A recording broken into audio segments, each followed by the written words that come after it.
Hi, everybody. Thanks for joining us tonight. I'm Kathleen Miklas with the Friends of the Simsbury Public Library, and I'd like to introduce our author for this evening, Patricia Martin, who will share a selection of her poetry from In Venice I Could Sing, as well as haikus from her recently published collection, Is Love So Fickle?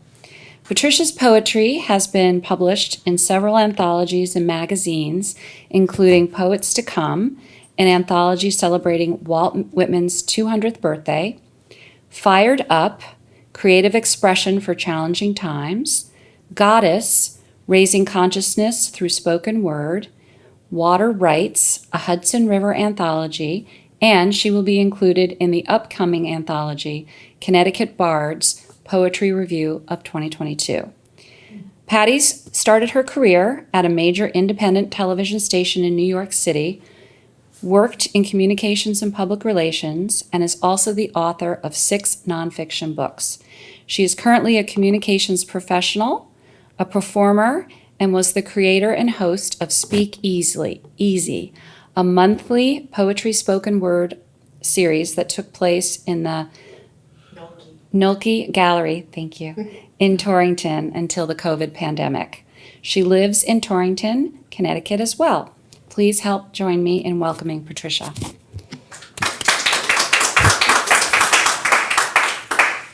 Thank you so much, Kathleen. Thank you, Greg. Thank you, friends of the Simsbury Library. It's a pleasure to be here. It's a beautiful space, and I'm just so honored that you came out to hear my story about my writer's journey and hear some of my work. I really appreciate that. And of course, later I'll be happy to answer any questions that you may have.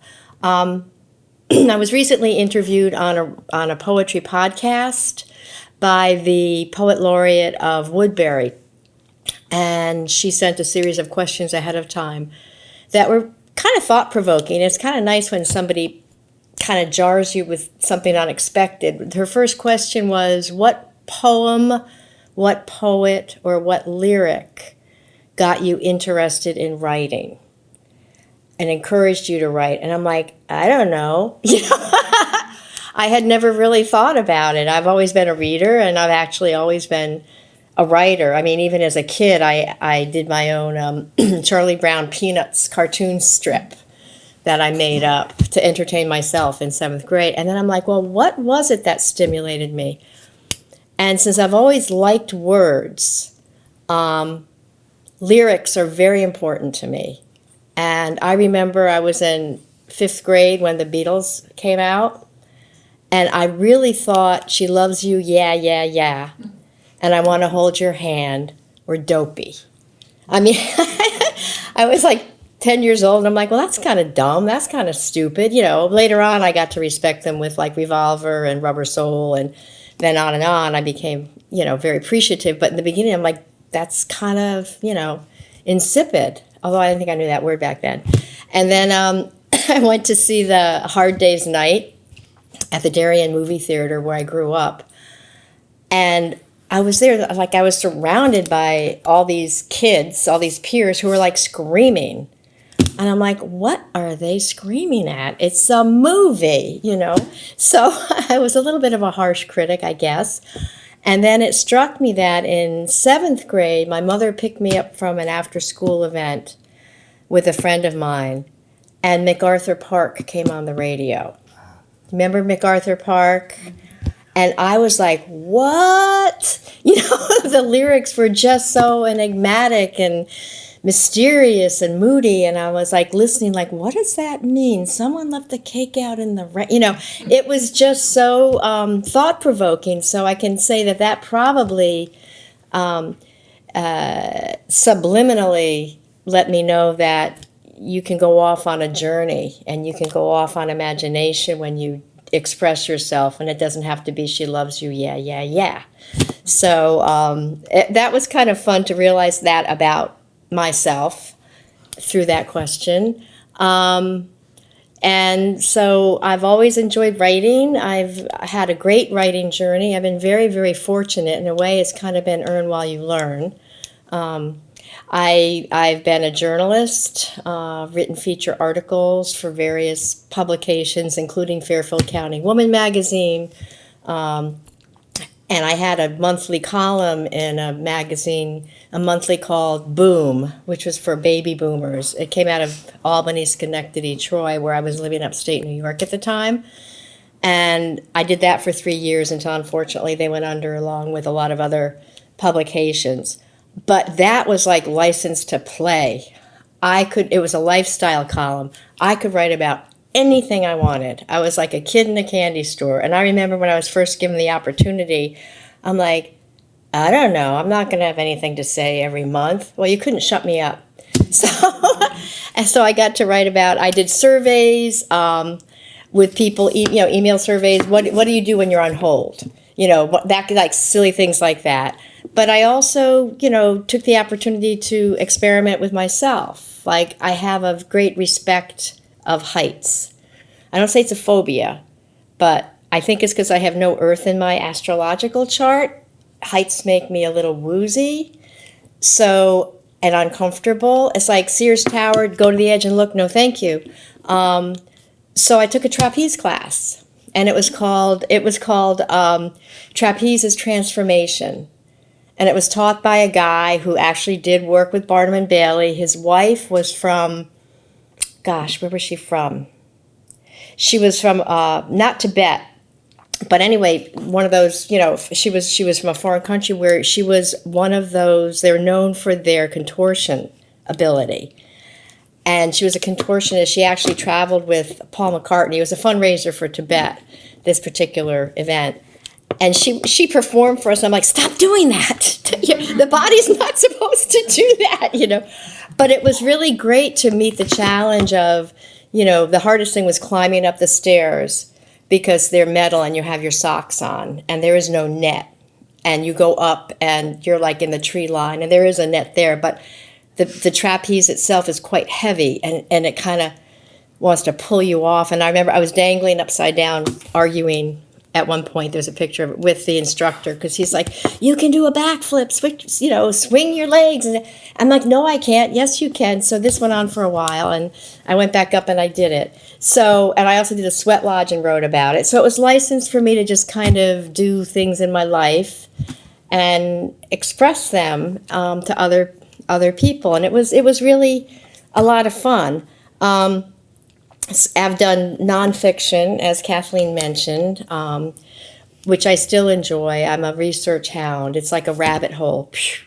I love research, and it's like being in school. I feel very lucky to be able to do that. And I know for sure that I do not have the great American novel inside me. I just don't have that particular thing. But I do enjoy poetry, and I do enjoy haiku, and so that's another expression. But I was always a closet poet because I never knew if what I wrote was really poetry. And it's like nobody plinks you with a wand and says, okay, now you're a poet. So you're like, I guess I'm a writer. I guess I'm a poet. But yet it's almost like, here's my guts. What do you think? It's very, you really expose yourself in your poetry. Hello. In your poetry. Welcome. Thank you. I'm sorry. No, that's okay. That's okay. We'll just, there's more to go. You didn't. Okay. So it's always been very nerve-wracking for me to be a poet. I never wanted to share it, but I had the opportunity when I was living upstate New York outside Woodstock. I co-hosted a talk show on WDST, the Woodstock Roundtable, and it was a variety show. It was really fun, lots of interviews with different people and, artists and authors and so forth. And they had resident musicians who knew I was a poet or knew I wrote poetry. And they were the ones who got me out of the poetry closet. They're like, we're doing this street fair in Kingston. Come on, show up, do a couple, read a couple of poems while we play. And I went. I was scared to death, but I went. And I guess the first piece I did could be considered performance art because I was on the streets of Kingston holding my little Maltese Charlie. and who was actually kind of he was what you'd call the mascot of Lindenwold, which is Martin Van Buren's estate in Kinderhook. I'd walk him there all the time. So I take him there for walks all the time. So I'm holding Charlie, and the first poem was one about Charlie using Martin Van Buren's estate as his personal bathroom. So I'll read that poem for you. Martin Van Buren's estate. Charlie's sense of smell was refined through the ages. Black-eyed, diminutive man, he sniffs the wind for clues, spreading the golden pheromones of his manhood around Martin Van Buren's land. Lifting his leg, poised to reclaim his territory, shards of grass, pine needles, and moss-covered steps, although coyotes, wolves, and other wilder, bigger dogs have gone before him, secure in his manhood, even without balls, he feels no fear because he knows he owns the world. So, so that was the first sharing I ever did. Nobody threw tomatoes at me, so I kept going. On the radio, I also got to read other poems, including some experiments that I did. One of them was I called Existential Spam. That was back in the day before spam got gross and was advertising things that we'd be better off not having invade our inbox. I know this is a family show, so I'm keeping it real. They were funny. The names of the handles where they were coming from, the source of the emails would be very clever and funny, and the content would be very clever and funny. So I'd kind of weave together poems from all this like crazy emails. So I'll just read one little snippet that I did of a big full one. Existential Spam. This one is from Budapest Cranberry. Purgatory papoose, full and happy heart, speedy skullduggery, rasp indiscernible, cruel success. I know I'm conscious, but how and why? So that's an example of making a poem. And then the other silly poems, I still do these just to amuse myself, although they're not in my books. It's the Overheard Project, which is where you catch snippets of conversation, and out of context, they're very funny, and you weave them together. So I'll just read a few. Where would you be if you were a cabbage? Real men wear pink. Well, I'm very impressed with us. You don't put that much thought into something you're not obsessive about. No, don't talk to me now. I'm in a peaceful zone. So it goes on, and I just love, I don't know, I guess writers are somewhat voyeuristic. And then sometimes I've had assignments that I've had to write to, which are not always easy. They're not as free-flowing, but they're challenging in a different way. My goddaughter asked me to write a poem to read at her wedding ceremony. No pressure there. And on the radio show, one of the regulars was Patrick Carlin, who passed away this past year. He's George Carlin's brother. And the host said, write a poem for Patrick's birthday to read on the air. And I'm like, I mean, I know Patrick, but I don't know Patrick. What am I going to write about? So what I did was I researched the year he was born. And it was a blockbuster of a year. I can read that one too, just because it's pretty. Oh, he's in here. There he is. And there's a couple references in here. There's one to his brother, who he adored. I can show you a picture later. There's this picture where you just know they adore each other. And also, Patrick wrote a book called Route 23. So there's a reference to that in there. Otherwise, this is the year he was born. I mean, this is why I love research. 1931. This made him cry. It was the year of turbulent weather. Earthquakes in New Zealand and Nicaragua. One that shut down the Panama Canal.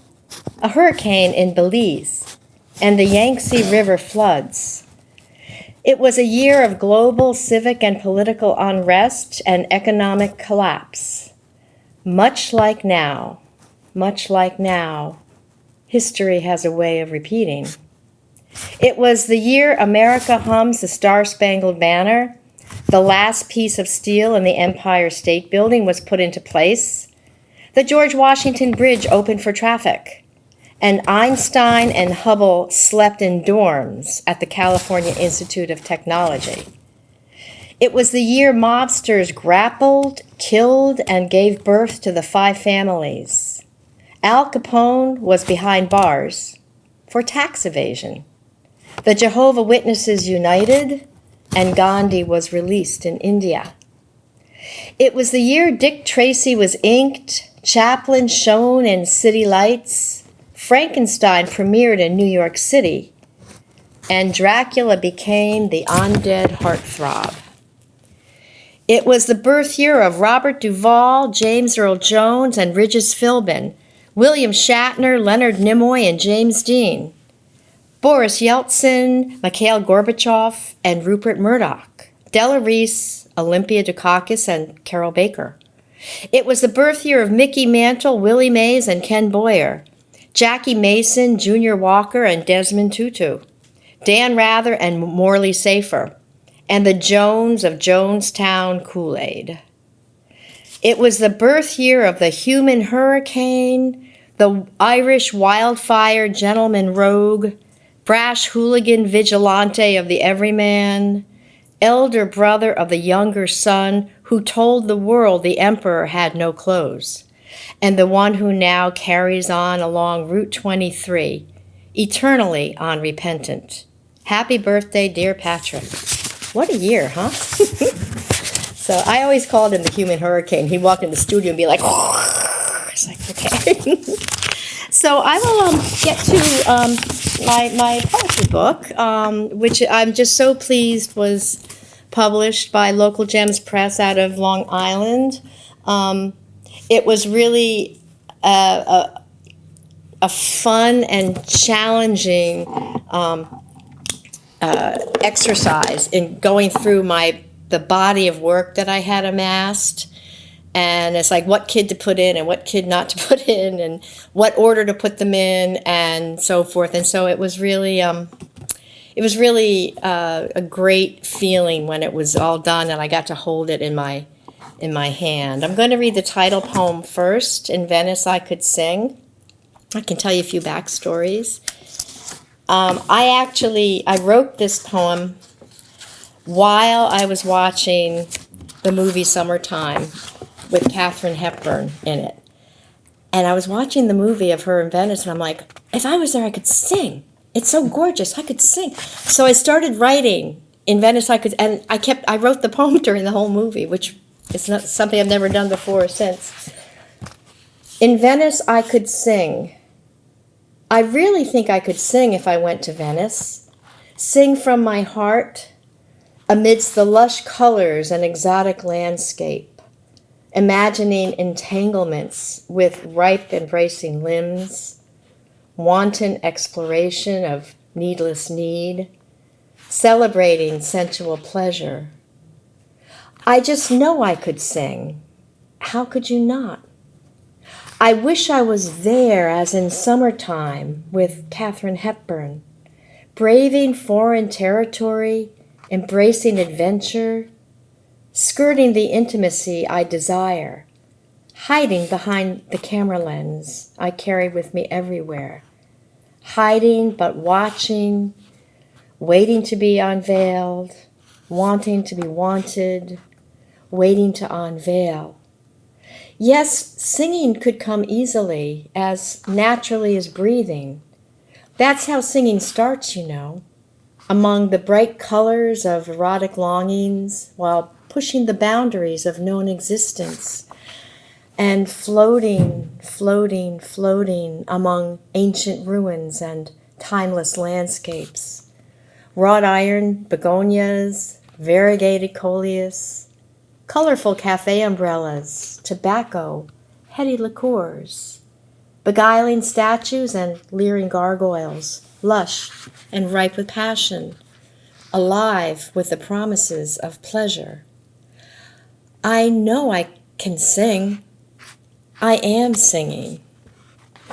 So that's the title poem right there.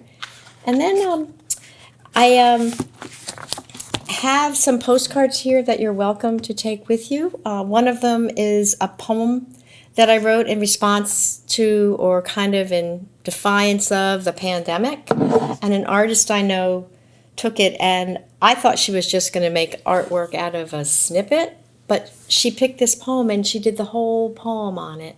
So you're welcome to that, to take one of those home with you. And that one is, let me find that one.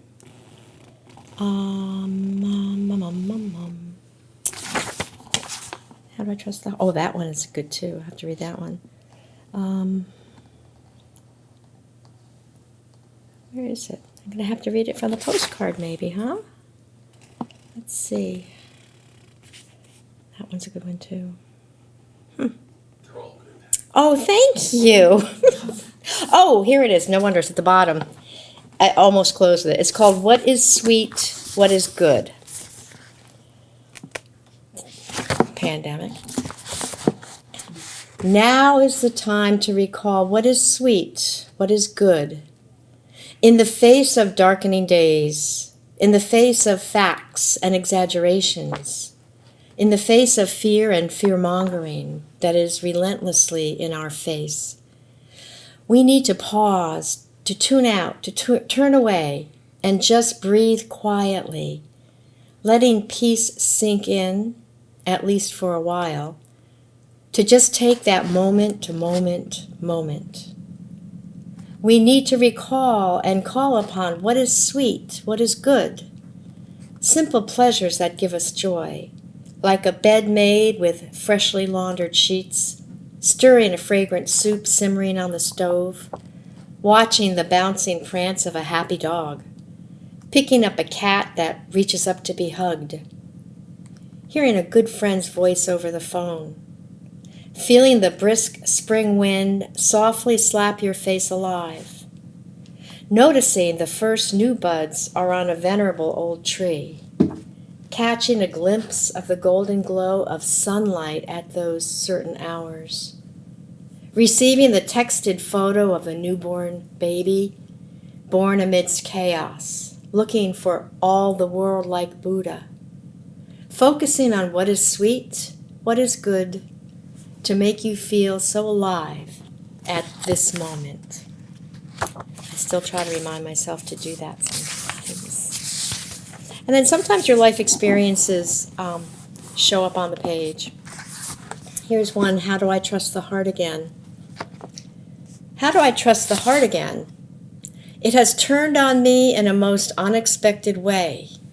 One that sent me strapped into an ambulance, to a place with curtains and machines and needles, a place with men and women wearing white coats, carrying clipboards, wheeling computers, using strange apparatuses, a place of beeps and charts and graphs, a place of no sleep where I can hear the squish, squish, squishing sound of liquid life coursing through my body as I watch the jagged green pattern dancing across the monitor, wondering what the steps mean. How do I trust my heart again when there was no warning and the pain wasn't so awful, but an urgency imposed, me with no preparation, not even a toothbrush, stripped and wearing the standard, barely modest garb, such an ugly and odd uniform, really. But there I am, all wired up, right smack dab in the middle of the hustle and bustle, commenting that drugs can be your friend, as I am wheeled off for a procedure I cannot even begin to wrap my head around before dawn has broken. And just in case they need access, they have shaved my private sacred mound, the slice of hair and hairlessness perfectly symmetrical, like yin and yang without the yang.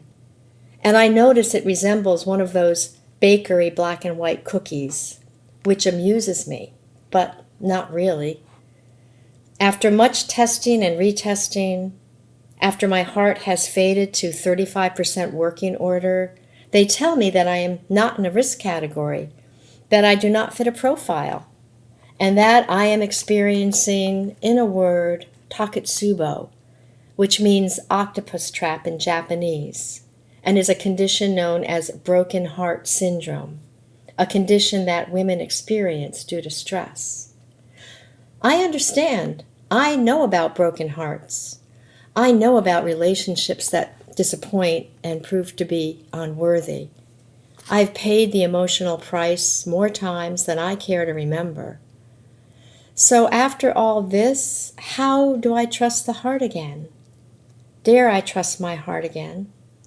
I thought not until I experienced taketsubo, and a man stepped forward, awakening love, opening my heart so I could move on. I'll read a couple more that are reality-based. Okay. This one's called My Mother's Glamor. She wore makeup from the Five and Dime, angel face powder, soft red rouge powder blush from a round pink tin decorated with a white bow, Helena Rubinstein lipstick. As she shopped for cosmetics, I perused the cluttered aisles, a wondrous sea of plastic bins, Woolly Willy with his metallic hair shards, colorful plastic horses, paddle balls, Ginny dolls, and amazing magic tricks.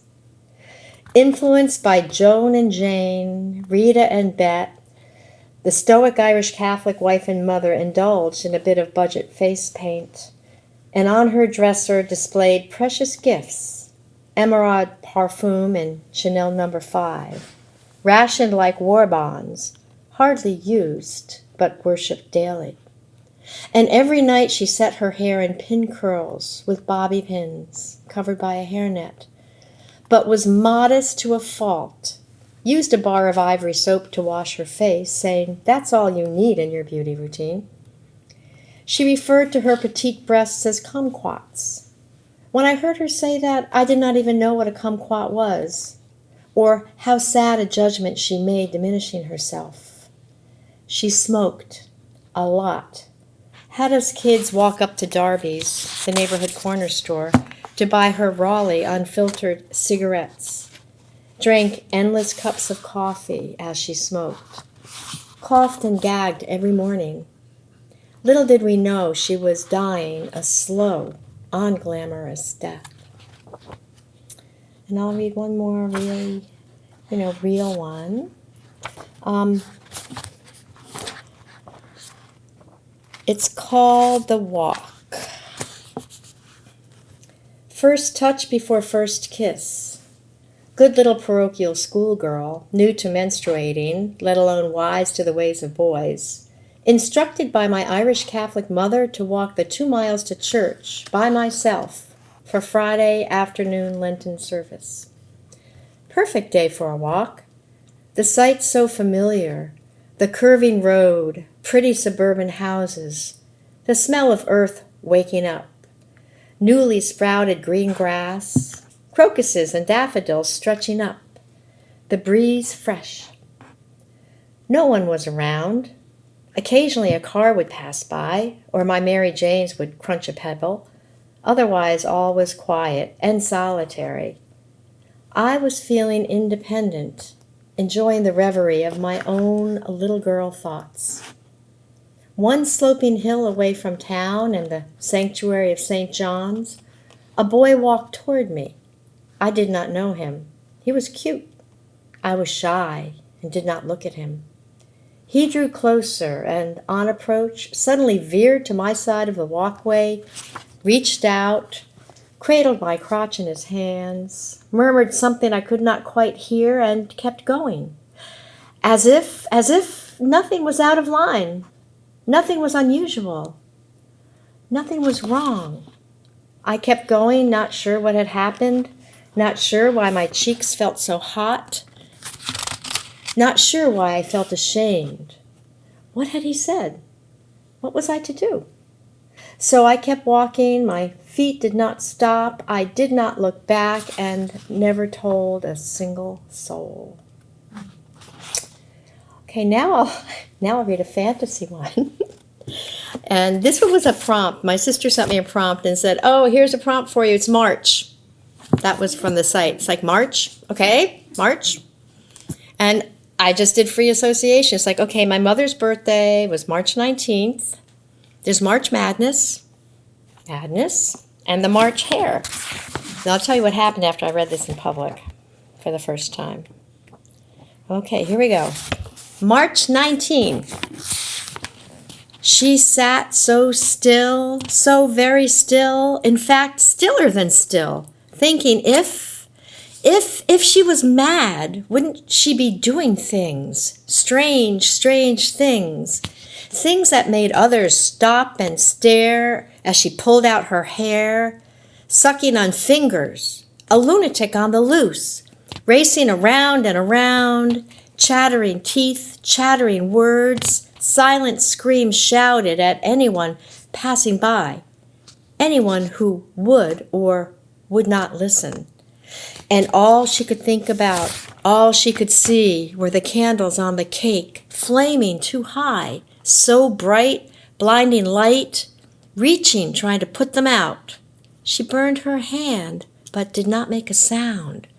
Cradling scorched fist, her breath escaped from drawn lips and blew them out for her.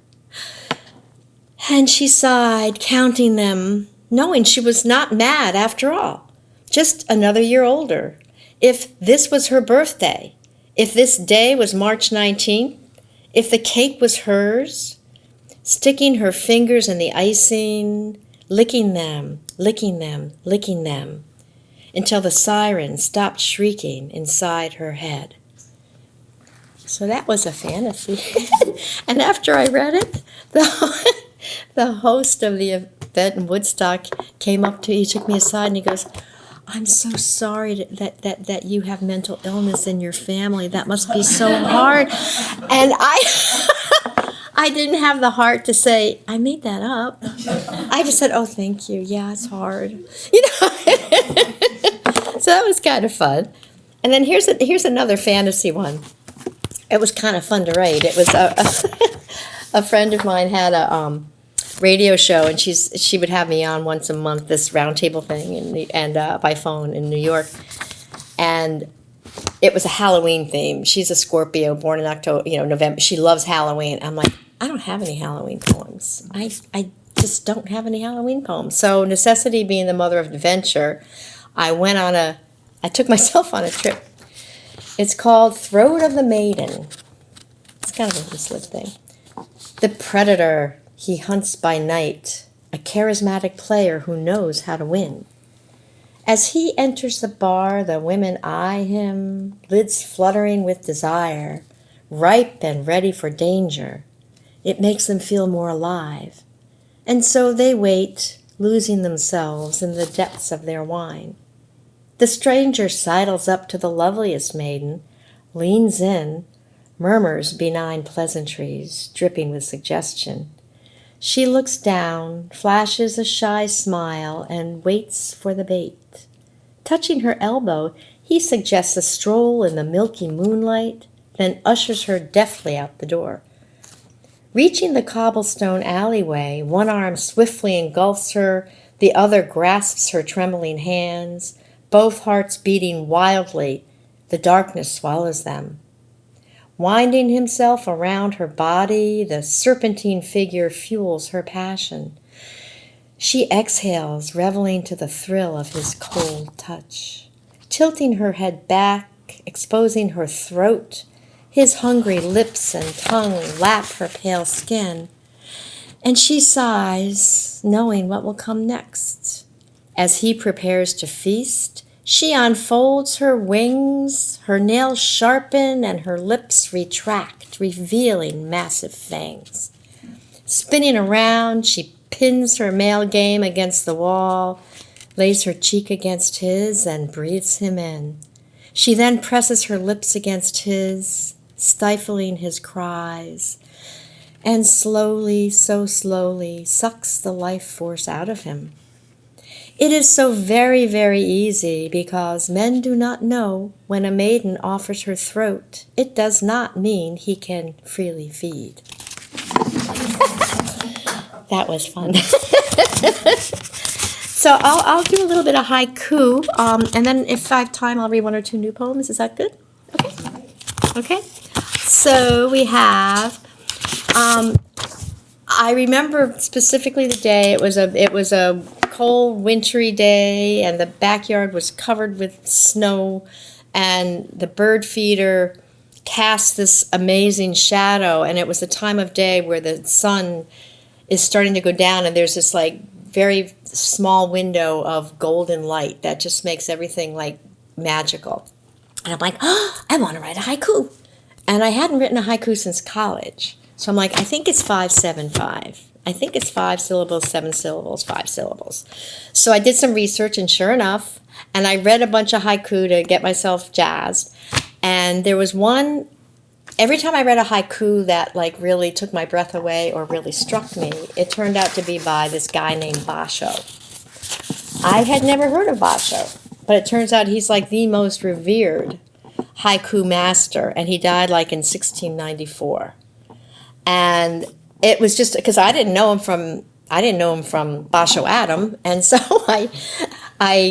he definitely was a master. So I'll read you. This is a poem that is amazing. It is actually a poem that he wrote and read on his deathbed to his 60 or some odd disciples. That's dedication. Sick on my journey, only my dreams will wander these desolate moors. And that's pretty magnificent. It's magnificent. Okay, so here's the first haiku I wrote in years. Long shadows on snow. Golden light illuminates winter's cold caress. And my haiku book is called Is Love So Fickle? And I can read that one. Is love so fickle? A tender leaf or flower will not yield to touch. There's another one. I'll read one more.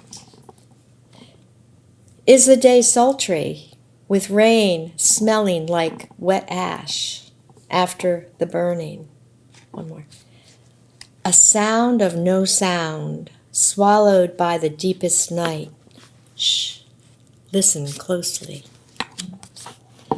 They're fun to write. They're like little nuggets. It's like you distill things down. It's only like one little facet of something, and it's like, less is more. Sometimes less is harder. In my freelance work, people say, oh, well, it's only 300 words. And I'm like, I got news for you. 800 words is easier to do than 300 because you got to be discerning, So here's a couple of new poems. This is a short one that was just selected for an online exhibit called Black and White and all the variances. So that was like a prompt, I guess. And I'm like, oh, yeah, black and white. Nothing's ever just black and white. I took a picture of the clouds. I can show you they're kind of murky looking that night. Swarming clouds cannot cloak the misty platinum moon, iridescent, glowing in the darkest of dark skies, illuminated in shades of white, shimmering with jewel-like celestial colors, never before seen in man's world, visible now in the black of night, paying homage to the universe, glimmering beacons of God. Sounds right. Okay, and then I'll read one more, I think, and then we can have questions.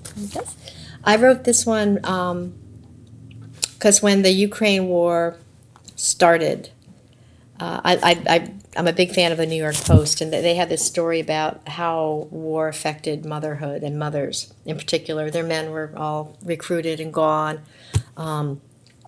They were giving birth. They were taking their young ones over the border to Poland, and I'm going to cry. The Polish women put out strollers with all kinds of baby stuff in it for them, and I was like, I was so struck by the empty platform full of strollers and stuff, and so I started, thinking about what these women, about life, and about these women, what they were experiencing. Whenever I feel a little sorry for myself, I just have to flash on that, a little reality slap in the face. Ukraine mothers, all mothers, raw instinct, naturally fierce, stroking the soft, sweet cheek of their child, cloaking them from wind and rain, dodging bullets and bombs. Mothers would fearlessly confront a pouncing tiger, throw themselves in front of an attacking truck, shield their newborn when havoc and mayhem are shrieking all around them, hunkering in makeshift bunkers, taking the brunt, facing the horror of it all to protect the precious new life. Life that softly, slowly grew inside them, flourished in the warm ocean of their womb, forever attached, breathing as one, yet separate as the flailing arms and kicks to the belly that yearned for, fought for, demanded the ultimate freedom of gulping air. For birth is a force of nature. Life is insistent and will not be denied, even in the face of war and a mother's tear-stained face.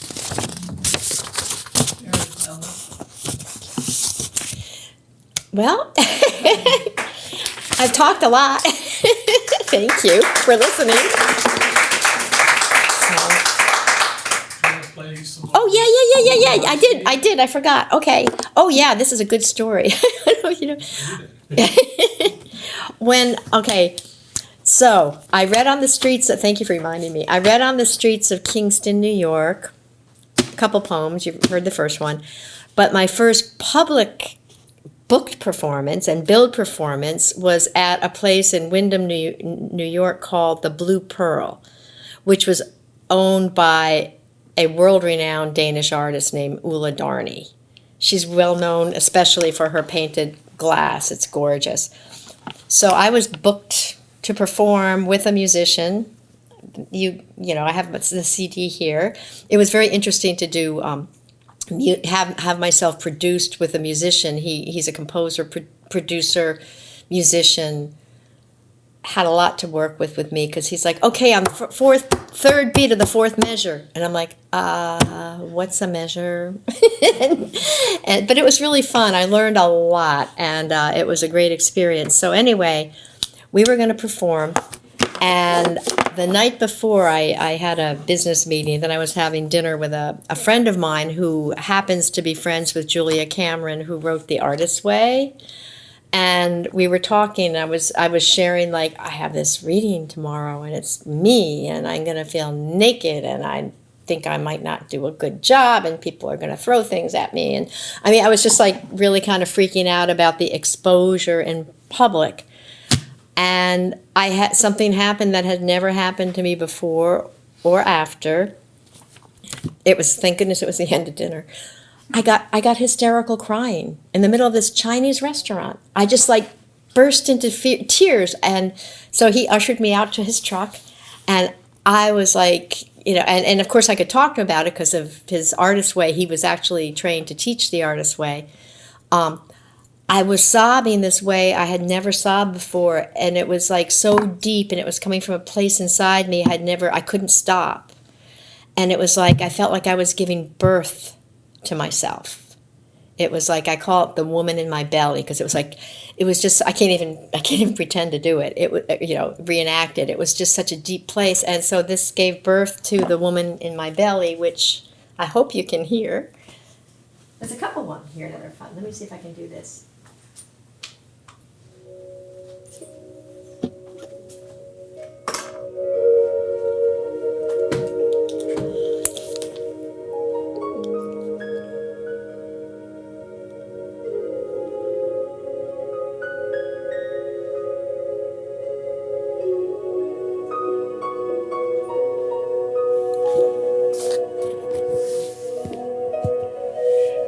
woman in my belly,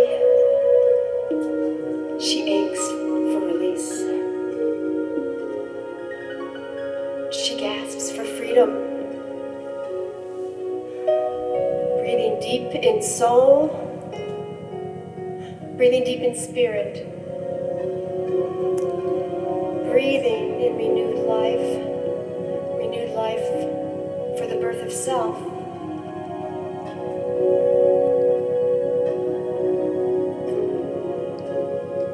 The woman in my belly radiates true essence. Held by her firm hand, creative lions roar. Raptors of power bow and move aside. Barefoot she walks.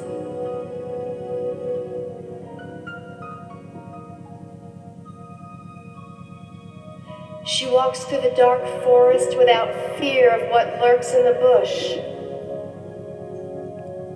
Like a whisper, she glides along the path in a swirl of color.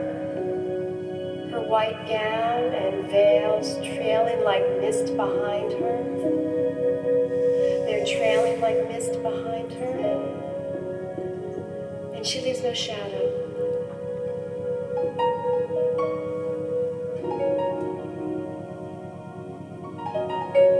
She never forsakes herself.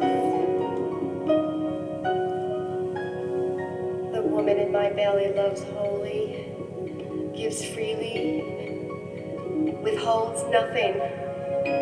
Eyes wide open, she sees and receives.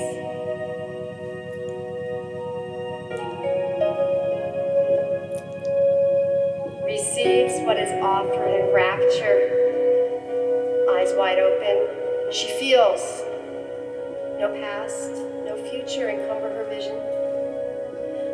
Each moment alive, ever present, strung together like precious pearls.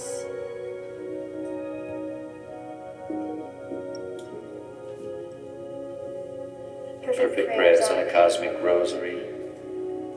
Perfect prayers on a cosmic rosary. Perfect prayers on a cosmic rosary. Perfect prayers on a cosmic rosary. Perfect prayers on a cosmic rosary. Cosmic rosary.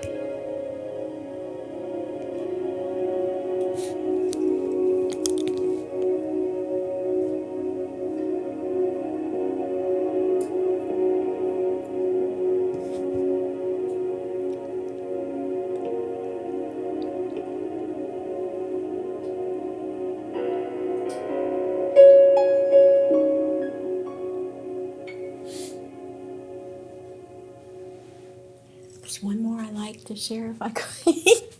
It's let me see if I can go 8, 9. This one is a song of healing, or a poem of healing. Whoa, stop a minute. A woman I know who did energy healing and stuff told me this story about a woman she was working on who had suppressed a traumatic event and realized it for the first time, and it was like she grabbed a sword out of her that had been stuck in her. And I thought that was so potent that I wrote this poem. It's called Mary Magdalene. Here we go. It's pretty dramatic.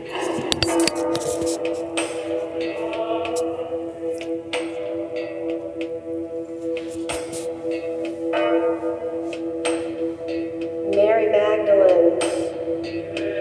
Mary Magdalene, gods and goddesses watched. They watched as she pulled the sword out from her back. She pulled the sword out from her back and held it up to the sky. Excalibur. From the deep recesses of flesh that long denied a memory too hot to hold. A memory too hot to hold. A memory that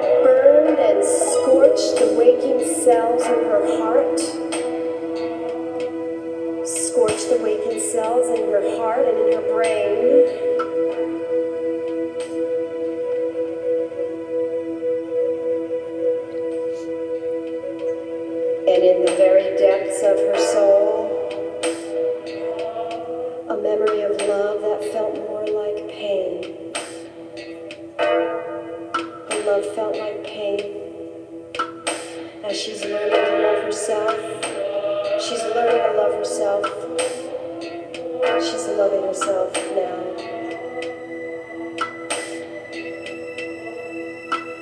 And the curve of her back, and the curve of her lips, and the curve of her hips and belly, as they rose and fell with the heat of her breath. They rose and fell on the night when the clouds raced across the moon to see which would collide with the horizon.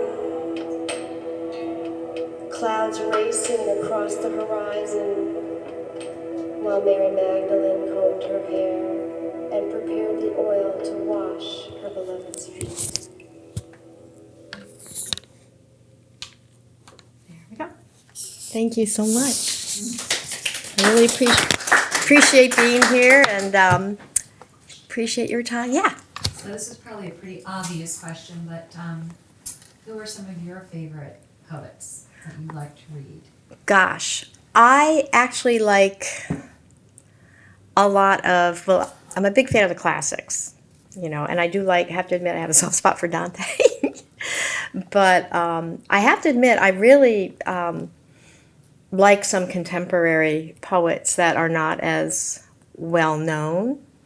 I find that very compelling that there's contemporaries and peers that can speak to me and kind of inspire me. In fact, I brought one. I can read it to you if you like. Yeah, and there I don't even know where I find these things, but they show up in email or I come across them in a magazine or something, but they just strike me and I save them because it's like, okay, she's great. So this one's called Letter Home. It's by Ellen Steinbaum, and she's an award-winning journalist and former Boston Globe columnist and obviously a poet. Another one too. I love you forever. My father's letter tells her, for 49 pages, from the troop ship crossing the Atlantic before they'd ever heard of Anzio. He misses her, the letter says, counting out days of boredom, seasickness, and changing weather, poker games played for matches when cash and cigarettes ran out, a Red Cross package, soap, cards, a mystery book he traded away for the Rubaiyat a bunkmate didn't want. He stood night watch and thought of her. Don't forget the payment for insurance, he says. My mother waits at home with me, waits for the letter he writes day by day, moving farther across the ravenous ocean. She will get it in 3 months, and her fingers will smooth the army stationery to suede. He will come home, stand beside her in the photograph, leaning on crutches, holding me against the rough wool of his jacket. He will sit alone and listen to Aida, and they will pick up their interrupted lives. Years later, she will show her grandchildren a yellow envelope with 49 wilted pages telling her of shimmering sequins on water, the moonlight catching sudden phosphorescence, the churned wake that stretched a silver trail. Kind of stuff that I like. And then there's one more poet that I actually happen to have met, and he's amazing. He travels the world. He teaches poetry. He does something with Mark Twain House. He writes this out there stuff I could never ever write. Although I brought a poem I wrote for him, trying to be him. His name is George Wallace, and he's really accomplished. And he posts a lot of stuff on Facebook, so I'm constantly getting fed. And this is I always tell him, I said, your writing is like being on the luge of images. It's like, and it's like at the end of it, you're like panting, like exhausted. This one's When I Am Old, and it's a takeoff on the famous poem by Jenny Joseph, When I Am Old, I Shall Wear Purple. Fasten your seatbelts. When I am old, I shall wear an old hat and ragged sneakers, smoke unfiltered cigarettes. I will sing like a peasant freed from the yoke. I will laugh like a gramophone at the latest jokes. I will mock the rich ones who saunter past in pretty pairs. When I am old, I shall sit grinning like an old piano at a corner table, minding my business, keeping close watch over a plate of beans and rice and a new bottle of the clearest, cleanest, most aromatic Chianti. I will look the other way when the copycats come. I will curse the soldiers with their ugly carbines, cover up my keystrokes, obscure what I am reading. When I am old, I will keep myself and my opinions to myself and listen at the doorways of officialdom. I shall pass on secrets to the rebellion. When I am old, I shall not wear purple. When I am old, I shall not salute the latest distraction. The thick-necked dictator shall not know my name, or the famous sleep easy in their feather bed. When I am old, I will disregard the guillotine. I will keep secrets up my tattered sleeve. I will keep plots well hidden. I will tap my cane 3 times to signal all clear to the partisans. I will not whistle phalangic music. I will not turn the other cheek. When I am old, I shall dance like any idiot. When the bully takes a tumble and applaud conscripts who abandon their arms. I will bite my thumb at the influential. I will piss on propaganda. I will swipe a noose from the castle gate. I shall pretend I am dead or mad or simple. I shall weave gay boutonnieres from the latest dandelions. I will shout revolution into the dead wind. I shall tell war stories to the innocent. I shall wear nothing at all, nothing, to weddings, to coronations, to inquisitions, bare naked witness, and when I am done, I shall declare victory and retire to the country and chew onion grass with my co-conspirators, the innocent cattle, and the bees sleeping on hillsides in the ageless sun. Isn't that a trip? So I wrote a poem for him, wishing I could, and because he told me that he dreams a lot of his poems, which is kind of cool, but I don't know if he gets much rest. But so I call this one Longing for the Poet's Dream.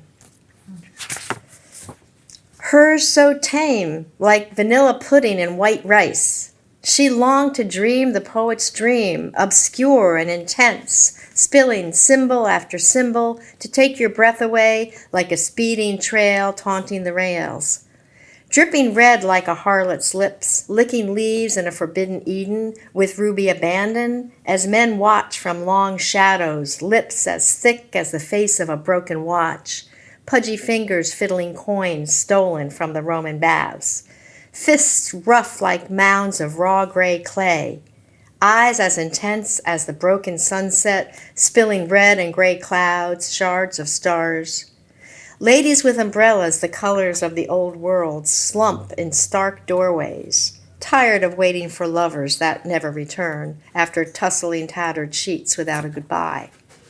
They have seen it all go down on the hot asphalt, rising between the tenements, engulfing the sea of what used to be humanity, leaving dust and skeletons dancing on remains. So I wrote that for George. So that was a trip too. You never know what's going to inspire you, and you never know how many voices you have until they come out of you. So it's a great trip, and I thank you for going on it with me tonight. Yeah. Is it true that you were once paid Francie! ship tickets? Yes! Yes! And I brought some pals along with me. I can't believe it's you. Francie, I worked with Francie 25 years. 25, yeah, she was one of the head designers at Lego, and I wrote the kids magazine, and she and her former husband actually stood up for me and my former husband when we got married. It was a match made in Legoland because he was the art director. I can't believe it's you. It's so good to see you. Yeah, Francie Berger. Nice to see you. So tell the story. Oh, Many years. I could get arrested. Okay. No, I can't. I thought enough time had passed. Well, no, okay, all right. So I did some work for a very big shot marketing company. I was like their unsung behind the scenes writer, which is how I got the Lego job too. And they would do a lot of promotions for big companies like Tropicana and Kellogg and so forth. And one of the jobs I had was to judge letters for Nicorette sent in by people on how I quit smoking and why I'm glad I did. And I was a smoker at the time, trying to quit. So I knew who was real and who wasn't. I knew who was, because there are a lot of contest people who just enter every but they didn't get a great return on it because it required effort. It wasn't just filling out a coupon and sending it in. So they had kind of a shortage of applications. And I ruled out a lot of them because they didn't deserve to go on the trip. I mean, the one who said, my son cried and begged me to stop smoking because I'd get cancer, he went on the trip. But a lot of others didn't.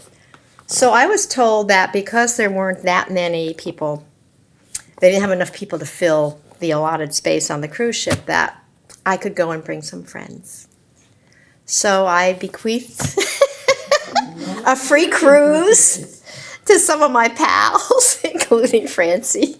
Although it was kind of the ship of the doom because I think everybody on it got divorced pretty much. That went with us. But it was really fun, and it was just kind of great. People talking about quitting smoking and why they're glad they did, and I'd be sneaking out having a cigarette. It was really. We wouldn't eat dinner together because we were afraid we'd get found out. Yeah, we get busted. We get busted. People speaking passionately about how fabulous Nicorette was. But some of them were Nicorettes, some of them were cold turkey, some of them were hypnosis, some of them were, gum. But it was great to meet the ones that I had the power to give a cruise to. Because I'm like, you were deserving, yes, yeah. So that was one of our big adventures. Yeah, it was a really good time. As a way back story, way back. But it was fun. It was fun. Yeah, so I had a lot of, I love my freelance writing work too, and my client work, because I'm always learning, getting into things. With Lego, there's two funny stories about Lego. My favorite thing, I did it for 8 years, a kids magazine for the Lego builders. I kept for the name Brick Hicks. They picked that. And then the cartoon was The Adventures of Brick Buildmore, made up his name. And then I named his friend Bridget Brickhouse. And they were like, you can't use the word Brickhouse. I didn't know. So anyway, it was Bridget. And then Comet the dog was my mouthpiece. And so one time they came out with a castle set. So as a thinly veiled ad, I had a time machine, and they went back to the days of, the Knights of the Round Table and this time machine. And I had Ollie the inventor. And they went back, and the only reason I named him Ollie is so that Comet could say, good golly, Ollie, it really works. And when it came out, I turned to Brick Buildmore, and they named him Albert. Good golly, Albert, it really works. And I called up the marketing guy, Steve, and I said, what is it? Ollie the inventor, what did you do? And it was during the Iran-Contra hearings, and they were afraid people would associate Ollie the inventor with Oliver North. Super duper comfortable, and so I said, you should have told me. Do you remember that? I said, yes, Steve. You should have told me. I would have changed the name and the line to something else. So, yeah. But anyway, you do get to do a lot of fun things when you freelance. Anyway, you had a question? No, I do have a question. Yes. Back to the beginning. Was it Richard Harris or Donna Summers? Oh, Richard Harris. I didn't know Donna Summers did MacArthur Park. I know a lot of people covered it though. Great disco version. Yeah, oh, okay. I'm gonna have to put that on when I'm doing my housework or something to keep it going. Well, thank you. Anybody else have questions? Thank you. I appreciate it.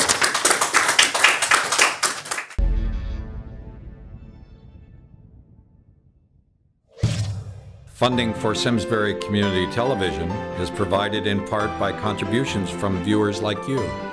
Thank you.